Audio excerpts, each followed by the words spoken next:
ahead of myself when I started planting this because I get really excited come planting time. And sometimes I forget to show everything step by step on a video, but I'm getting a little better at that. Unfortunately, I remembered before it was completely too late. So I can show you the layers and explain what I did here. I have actually have three kinds of soil. You can only see two. I've got my more humid mix back here, but it's still not the same as my tropical mix. It is topsoil and sand and cocoa fiber and reptile bark. I did end up liking the coarseness of the reptile bark after all for this. You could also find coarse orchid bark, but that's very hard for me to find in my area for some reason. And then in the front, I have the sandy soil. That's the more arid soil from the first video on substrates that I did, and it goes all the way up and into this hide over here. And this is a clay pot that I covered with excavator clay, and then this is a little bit of the substrate on top. I'm just sort of blending layers. And I mix the excavator clay with 70% excavator clay, and then the other 30% is a mix of play sand, and a little bit of topsoil just to take some of that red off. But it's still dried up nice and hard. It took about 5 days, I want to say, and I did mist it. It's a little wet right now just because I misted this layer right here as I put it in today so that I could pack it down so that it'll dry nice and firm. Okay, so then back here underneath where I'm planting my succulents, I've got this more humid mix, and then I'm putting the dry mix in over the top of it. And to create a sort of a hill, let's see from the side, it sort of ramps up a little bit. You can't quite see because the grass is in the way. I have pieces of cork bark pushed in here and then held up by the substrate, which I'm going to spray this down and pack it in a minute to hold back the more humid soil that the plants are planted in.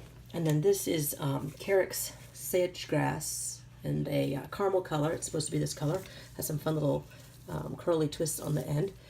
And it likes things a little bit damper. And so I put this all the way over into the humid end. And underneath these cork pieces and over towards some of the sagegrass, I've got a little tiny bit, like less than a quart total, of my tropical vivarium mix, sort of mixed in underneath the more humid mix under here. And I'm going to add some leaf litter and things to this side, and it goes down underneath the water dish as well. And this is going to be the humid retreat for my cleanup crew. I'm going to hide them over here. And then I'm still going to put in a humid hide right here for the gecko herself.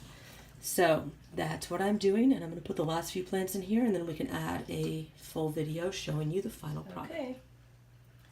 The humid hide I made out of red clay.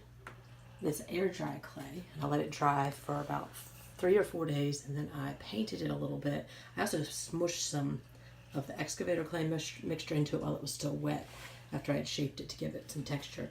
And then I dabbed some acrylic craft paint in burnt sienna with a little white in it so that it wouldn't, again, I'm trying to make it blend with the substrate, and I think I did a pretty good job.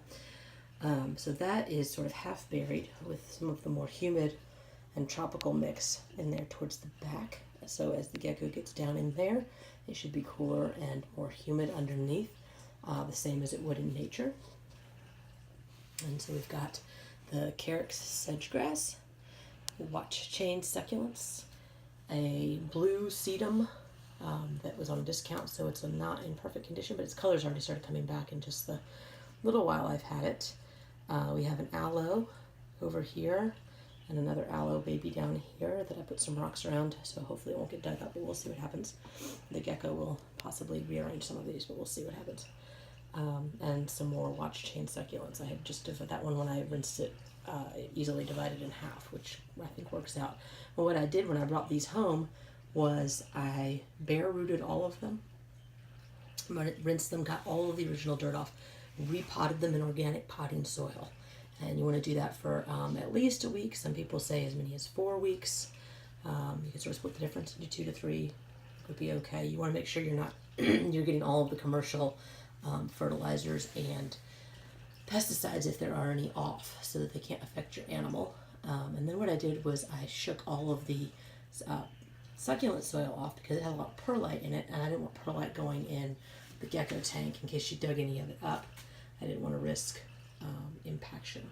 So I think I said before this was a clay pot. What you see on top of it in the clay, the excavator clay and substrate mix, is actually a bit of a brick that I had found in my yard. It's really, really old, but it held the heat from the ceramic heat emitter the best.